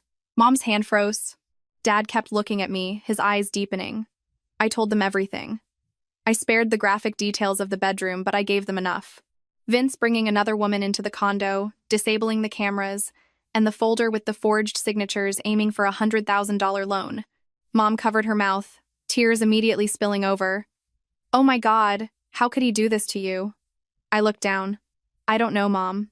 She stood up to grab a napkin, but after 2 steps, she turned back and wrapped her arms around my shoulders. She sobbed out loud, but she didn't say a single word about trying to work it out or that divorce is hard on a woman. She just choked out, "I'm crying because you were deceived. I will never force you to stay with a man who wants to destroy you." Hearing that, the dam broke. After days of my mother-in-law calling me unreasonable, my sister-in-law accusing me of abandoning my husband, I finally had someone validate my pain. Dad stood up and went to his bedroom. A minute later, he came out with an old, faded green lockbox. He set it on the table and slowly opened it. I knew there'd be a day we might need this. I looked up. "What did you keep, Dad?" He pulled out papers. The bill of sale for the back lot from years ago. The bank wire receipt for the $60,000 sent directly to my account. And a handwritten letter, in his unmistakable scrawl. "We are gifting this money exclusively to our daughter, Lauren Davis, for the purchase of her home. It is not a joint gift to her husband or his family." I was stunned. "Dad, you kept this so carefully?" He looked at me, his eyes red, but his voice rock solid. "I'm a countryman, but I'm not a fool. Blood, sweat, and tears go into money, so you need a paper trail. Loving your kid means making sure she always has an exit door." I picked up the handwritten note, tears dropping onto the oak table. "Back then I laughed and thought you were just being paranoid. You were young. It's good to trust people. But trusting someone doesn't mean handing them the keys to your entire life and walking away blind." Mom sat next to me, holding my hand. "Lauren, you can rebuild a house, but if you lose your self-respect, how do I fix that for you?" That sentence hit me hard. I remembered all the years I tried to be the perfect daughter-in-law, biting my tongue so nobody could say my parents raised me poorly. I swallowed the passive-aggressive comments, the financial burdens, just to keep up appearances, and that fear of what people might say almost got me buried in debt. I cried. "I'm so sorry. You sold your land for me, and I put his name on the deed. I thought a married couple shouldn't keep score." Dad sighed. But he didn't scold me. Not keeping score is fine for a marriage. But when one person is doing math behind the other's back, it's not a marriage anymore. You made a mistake by trusting too much, but the fault belongs to the man who sold your trust. Mom nodded. "Don't put this all on yourself. When someone has an ugly heart, they'll find a way through the smallest crack." I pulled out my folder and showed Dad. He read every page slowly. When he saw the signature practice sheet, his jaw clenched. He didn't swear, but his face hardened. "He's gone this far, Lauren. You cannot go soft on him. A husband who loves his wife doesn't practice forging her name for a loan." I lowered my head, my voice hoarse. "I'm terrified, Dad." Dad put his warm, calloused hand on my shoulder. "If you're terrified, you stay alert. Your mother and I are right here. The door to this house is always open for you. But remember, you come home to get back on your feet, not to hide for the rest of your life. That afternoon, Mom packed me a cooler of roast, fresh veggies from the garden, and apples. Dad carefully put all the financial documents into a brand new plastic sleeve. He told me to give these to my lawyer tomorrow, copy whatever needs copying, but not to let the originals out of my sight. I hugged the folder to my chest. It wasn't just evidence. It was my dad's sweat, my mom's tears. It was the backbone I thought I had outgrown. As I drove out of the gravel driveway, I looked in the rearview mirror. My parents were standing on the porch. Mom was wiping her eyes, standing straight, hands clasped. The Wisconsin sky was starting to drizzle. I told myself, the road ahead was going to be excruciating, but at least I wasn't walking it empty-handed anymore. The next morning, I took the folder my dad gave me straight to Marcus Quinn's office. On the drive from Allie's place to the West Loop, I hugged the plastic sleeve to my chest like a child. Inside wasn't just the land sale receipt, the wire transfers, and the handwritten letter. It was the ultimate support system I thought I had lost. Marcus reviewed every page meticulously. He didn't say much, just nodded and jotted notes on his legal pad. "These documents are crucial," he said finally. "They prove the initial down payment originated from a specific non-marital gift intended solely for you. Coupled with your bank statements showing you paid the lion's share of the mortgage from your income, your legal standing is extremely strong." "Strong meaning I can keep the condo?" I asked. Marcus set his pen down and looked at me directly. "I can't guarantee anything 100% like a car salesman, but your evidence is excellent. We aim for a settlement first. If that fails, we prepare for litigation. The most important thing is that you do not sign anything under pressure, nor yield out of a momentary lapse of sentiment." I nodded. The mere mention of my signature sent a chill down my spine now. That afternoon, Vince arrived at the law office for a scheduled meeting. He wore a gray dress shirt, looking noticeably thinner. He had a stubble, and his eyes were sunken. In the past, seeing him look so run down would have sent me into a panic, asking if he was eating or sleeping. But today, I just looked at him and reminded myself that a pathetic-looking person isn't necessarily an innocent one. Vince sat down and looked right at me. "Lauren, how are you?" I didn't answer. Marcus spoke for me. "Today we are discussing 3 matters: the dissolution of the marriage, the division of marital assets, and the unauthorized loan documents related to the Lincoln Park property. Please remain calm, Mr. Miller." Vince nodded, but his eyes stayed glued to me. "Lauren, I know you're furious. I won't deny I screwed up. I wronged you, I wronged your parents, but we've been together almost 10 years. Are you really going to erase all of it?" I looked at his hands resting on the mahogany table. There was still a faint tan line on his ring finger where his wedding band used to be, though he had taken it off at some point. He choked up. "I was drowning in debt. I was scared. I was stupid and listened to the wrong people. And about Haley. I swear I don't love her. It was a lapse in judgment. Give me a chance to fix this. If it weren't for that folder, if it weren't for the USB, if I had only caught him cheating." Maybe those words would have hurt enough to make me hesitate. But when a person betrays your heart while simultaneously using your signature to plot against you, their apologies sound like a mosquito buzzing near spoiled food. I said, "Vince, I'm here to resolve this, not to listen to your sob story." He flinched. The way I addressed him made him realize I had fully stepped out of the role of his wife. Marcus slid a draft settlement agreement across the table. "Miss Davis's position is a divorce. Regarding the condo, she demands to retain full ownership and assume the remaining mortgage. Your actual financial contributions will be calculated via bank statements, and a reasonable buyout lump sum will be negotiated to settle the equity dispute." Vince picked up the paper, his face changing after just a few lines. "Hold on. The condo is in both our names. Why does she get to keep it?" His voice had lost its softness. Marcus replied smoothly, "Because the initial down payment was exclusively gifted to Miss Liz Davis by her parents, backed by documentary evidence. The monthly payments were predominantly made from her salary. Furthermore, you have engaged in the dissipation of marital assets for non-marital purposes and attempted to encumber a joint asset without the co-owner's consent." Vince slammed the paper onto the desk. "Let's get this straight. My name is on the deed. I didn't steal from anyone. If she wants a divorce, fine, but we split the house 50-50. I looked at him. Just minutes ago, he was pleading about our 10 years of love. The second the condo was threatened, all that affection evaporated faster than Wi-Fi in a thunderstorm. I pulled my parents' documents out and laid them on the table. This is the bill of sale for my dad's land. The wire transfer of $60,000 into my account. The handwritten note stating the money was explicitly for me to buy a home. These are the statements showing I paid the bank every month. And this is the $12,500 you drained from our joint account to buy designer bags, perfume, hotels, and Egyptian cotton sheets for Haley. Vince gritted his teeth. You're really calculating, aren't you? 10 years together and now you're counting every penny. I replied. I didn't count pennies before because I saw you as my husband. I'm counting them now because you saw me as a forgeable signature. Marcus opened a printed file from the USB and pushed it toward Vince. Mr. Miller, perhaps you can explain why there is a folder containing cropped, high-resolution samples of Miss Davis's signature taken from old contracts? Vince stared at the paper, his lips pressed tight. I don't know. Maybe Tyler did it. Then why was this USB found inside a folder in Miss Smith's handbag, inside your bedroom? Vince was silent. Marcus pressed on. Why was there a power of attorney drafted with Miss Daughter? Davis's name already typed in. When she has explicitly stated she never consented to any loan? Vince suddenly slammed his hand on the desk. I told you I was just prepping options. Stop trying to paint me as a criminal. I am her husband. I have the right to manage our assets. I noticed the paralegals outside looking through the glass. Marcus remained entirely composed. Mr. Miller, please keep your voice down. This meeting is being recorded. If you cannot maintain a professional demeanor, we will conclude here. Vince turned to me, his eyes bloodshot.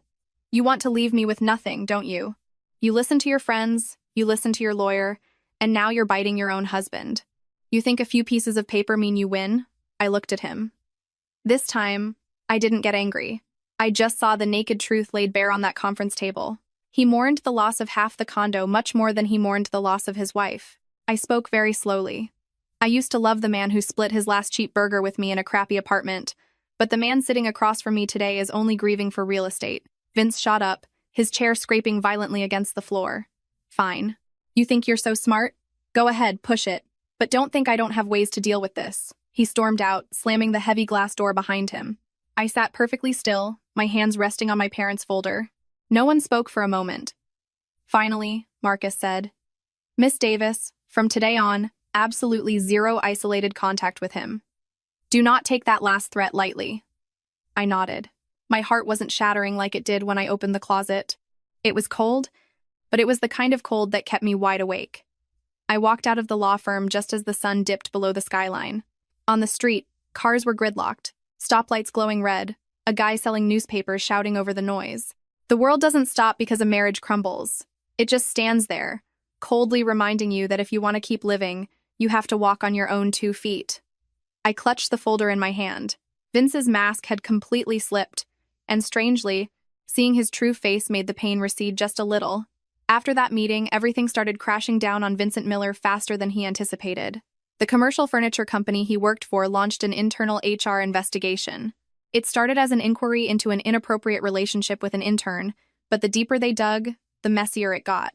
Haley wasn't just sleeping with Vince. She was texting other married executives at client firms, leaking contract bids, pricing, and commission kickbacks. The needle finally poked through the bag, and it was a whole bundle of rusty needles. Vince was suspended pending termination. Haley was fired that same week.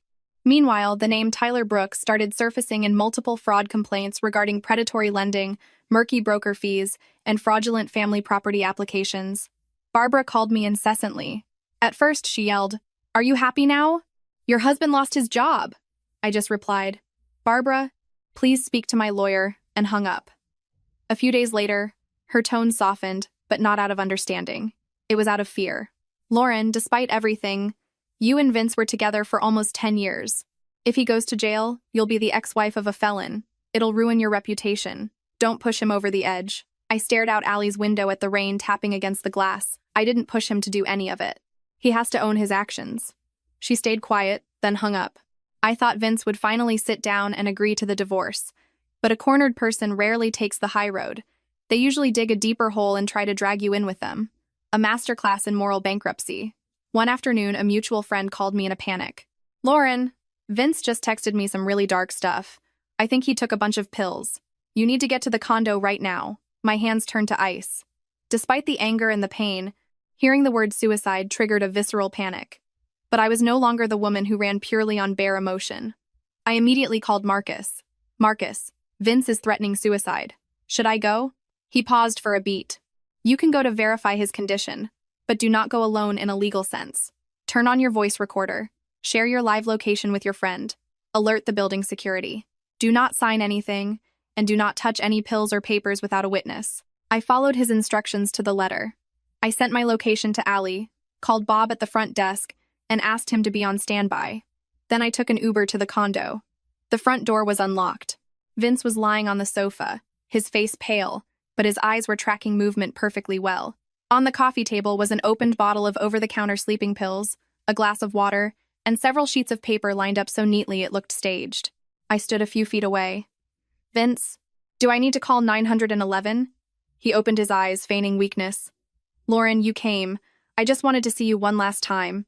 I glanced at the pills. A man about to die doesn't usually arrange his paperwork at perfect 90-degree angles. Excellent organizational skills, terrible execution. If you're critical, I'm calling an ambulance. He shot up quickly, grabbing my wrist. No, wait. Just listen to me. I don't want this to go to court or the cops. Just sign these papers, and I promise I'll disappear from your life. I looked down at the table. A waiver of marital assets, a non-disclosure and release of claims regarding financial inquiries, and a freshly printed power of attorney, leaving the signature line blank. I yanked my arm back. You faked a suicide to get me here for this? The guest bedroom door suddenly clicked open. Tyler Brooks stepped out, followed by another man in a suit carrying a briefcase. Tyler was still in his crisp white shirt, sporting that greasy, used car salesman smile. Miss Davis, please, let's all calm down. Vince is in a bad headspace. We're just trying to sign some internal resolutions to avoid misunderstandings. You're still married, let's not escalate this. I backed up toward the front door, slipping the deadbolt open. Tyler, I never invited you into my home, and I am not signing a single thing. The man with the briefcase stepped forward. If you don't sign, you're just making it harder on Vince. Sometimes it's better to just play ball so everyone goes home happy, I glared at him. If this is your idea of peace, you can keep it to yourselves. I threw the door open and yelled into the hallway, Bob, security, get up here now. Vince jumped up. Lauren, what the hell are you doing? I held up my phone. I've been recording since I walked in. My lawyer and my friend have my live location. Keep talking, let's get it all on the record. Bob and the building management arrived within seconds. Based on Marcus's prior advice over the phone, management called the Chicago police. When officers arrived, they took statements regarding unauthorized individuals in the unit, suspicious legal documents, and attempted coercion. When the cops walked in, Vince collapsed back onto the couch, defeated. Tyler Brooks's smile vanished. The papers on the table, the USB drive, and the printed POAs were all documented in the police report.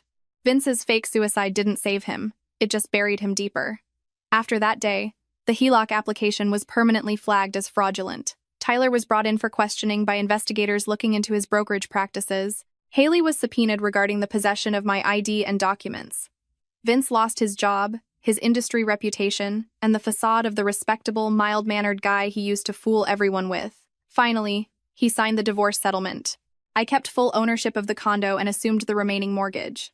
Between the documented gift from my parents, my salary payments, and the evidence of his misappropriation of joint funds and fraudulent loan attempts, he lost all leverage to demand a 50-50 split. He received a minimal buyout reflecting his actual proven contributions and surrendered all other claims. On the day we signed the final papers, Vince stared at me. Do you really not have an ounce of love left for me? I looked right back. I loved the man who gave me the last bite of his food. But you, I just want you to never exist in my life again. After the divorce, I completely overhauled the condo. I changed the physical locks, upgraded the smart home security, and wiped all access codes. I threw out the mattress and those awful bronze sheets. I repainted the bedroom a calming ivory white. Barnaby came back home. At first, he sniffed the perimeter to check his territory, then hopped up onto his favorite windowsill to bask in the sun. I threw myself into work. Our end-of-year media campaign was a massive success, earning me a promotion and a hefty bonus. The first thing I did was wire money to my parents in Wisconsin to help them fix up the old barn roof. Then, I bought myself a sensible, reliable car. Not to show off, but to remind myself that from now on, I was the one holding the steering wheel of my own life. Marcus Quinn asked me out to dinner once. He was kind, mature, and never made me feel pressured. But I politely declined. Thank you, Marcus. But right now, I don't need a new man. I need to find my own peace first. He nodded, smiling. He didn't push. That level of respect was a gift in itself. At the end of the year, I was back at O'Hare for another business trip. Before heading to my gate, I opened the camera app on my phone. The screen was crystal clear. Barnaby was asleep in a patch of sunlight, his tail twitching lazily. The living room was spotless, the curtains drawn back. There was no cheap perfume, no shadows, no deceit. I smiled, locked my phone, grabbed my suitcase, and walked toward my gate. Women can love, and women can sacrifice, but never hand over your documents, your finances, and your autonomy to anyone. Trusting someone is a beautiful thing, but trusting without boundaries is like handing someone a knife and begging them not to cut you. A betrayer might steal a chapter of your life, but they should never be allowed to forge the signature on your entire story.